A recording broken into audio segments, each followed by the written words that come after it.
Assalamualaikum warahmatullahi wabarakatuh. Ketemu lagi dengan saya Omar dari bisnisomar.com dan strategiproperti.com. Kali ini saya akan berbagi tentang strategi dasar bisnis properti ya. Jadi kita mulai masuk ke hal-hal teknis nih. Jadi bagaimana nanti kita, kalau video-video saya sebelumnya lebih kepada konsep-konsep tentang bisnis properti itu sendiri. Nah sekarang mari kita belajar bagaimana kita melihat secara detail bisnis properti itu sendiri ya. Itu dimulai dari bagaimana nanti kita menghitung apa yang ada di lahan yang akan kita akuisisi gitu loh. Jadi kita akan melihat apakah nanti lahan ini bisa kita olah atau tidak.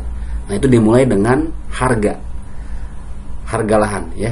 Nah di sini saya akan sharing tentang bagaimana sih kita menghitung luas neto dulu nih, supaya nanti kita bisa menghitung harga neto. Luas neto itu apa sih?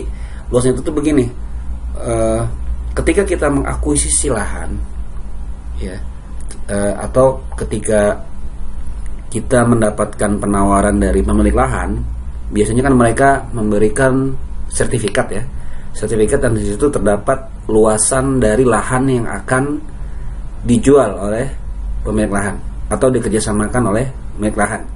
Oke. Nah, luas lahan itu adalah luas lahan bruto. Artinya secara apa yang ada di sertifikat yang diberikan kepada kita.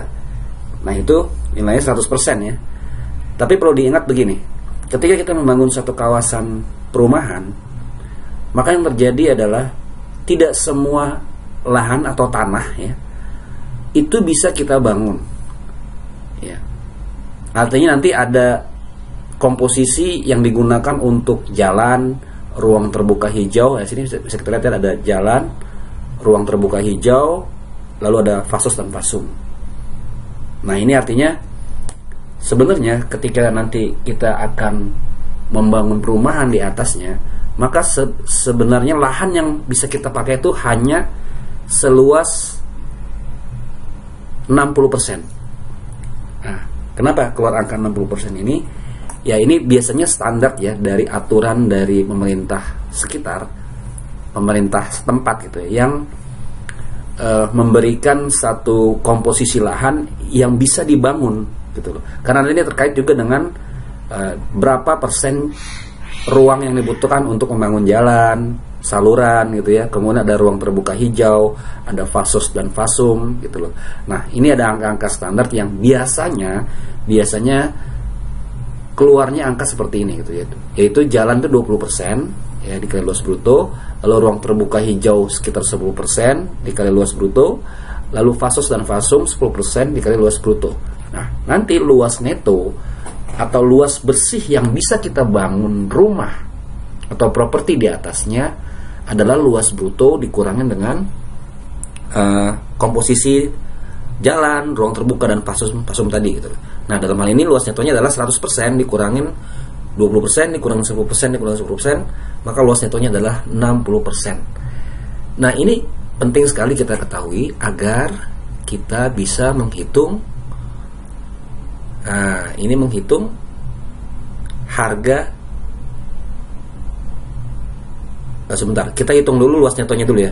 Contoh, kita ambil contoh ya supaya jelas. Ini saya beri contoh, luas lahan misalkan 5.000 meter persegi ya. Maka kita harus menyiapkan luasan lahan untuk jalan ya, 20% dari 5.000 tadi, yaitu 1.000 meter, lalu ruang terbuka hijau 500 meter, fasos dan fasum 500 meter. Nih kita lihat ya.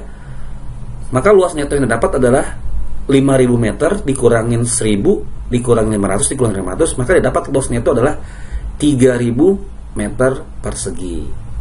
Oke, jadi inilah lahan yang bisa kita bangun perumahan di atasnya. Nah nanti ini terkait dengan tipe rumah yang bisa kita buat, ya kan, jumlah coupling yang bisa kita pecah, ya kan, sehingga nanti kita mendapatkan angka-angka bisnisnya, sehingga nanti ketika kita mengeksekusi lahan tersebut, kita tahu berapa modal yang harus kita siapkan, berapa tipe rumah yang bisa kita bangun, kemudian desainnya seperti apa, kemudian juga berapa modal yang kita butuhkan. Oke? Nah, di sini kita coba hitung harga dulu nih. Kita hitung harga neto supaya nanti inilah yang akan menjadi bahan baku kita untuk menghitung harga jual unit rumah yang akan kita garap. Oke? Nah, harga neto bisa kita hitung dengan cara seperti ini. Kalau tadi kan luas brutonya 5.000, ya kan? Luas di sertifikat yang diberikan oleh lahan. Kemudian harga brutonya misalkan 200.000 per meter persegi. Murah banget nih ya. Karena mungkin agak sulit nih dapat angka seperti ini kecuali di pinggir-pinggiran ya. Ya, tapi nggak apa, ini sebagai contoh harga brutonya 200.000 per meter persegi. Maka total harga bruto dari lahan tersebut adalah 1 miliar rupiah. Karena 5.000 dikali dengan 200.000 per meter persegi, didapat total dari harga lahan tersebut adalah 1 miliar rupiah. Pertanyaannya adalah berapa harga netonya? Nah, harga netonya ini kita hitung dengan luas neto tadi kita dapatkan ya, bahwa dia hanya bisa dibangun di 3.000 meter persegi. Oke? 3.000 persegi. Nah, dari sinilah kita akan mendapatkan rumus luas bruto dikali harga bruto harus sama dengan luas neto dikali harga neto. Karena sebenarnya memang sama aja sih sebenarnya hitungannya. Nilainya nanti akan keluar 1 miliar juga. Tapi kita pengen tahu ketika nanti ketika nanti lahan tersebut digarap, berapa sih harga per meter persegi dari lahan yang akan kita jual. Jadi nanti hubungannya adalah ke harga jual unit propertinya. Nah, di sini maka harga netonya adalah, ya kan, kita hitung 5.000 meter persegi dikali 200.000 kan tadi 1 miliar tuh, sama dengan boleh ini kok menjadi begini nih. Nah, sebentar, ini ada kesalahan dikit. Ini musiknya, positioningnya ada di besarkan dulu ya. Nah, maksudnya begini. Jadi dia harusnya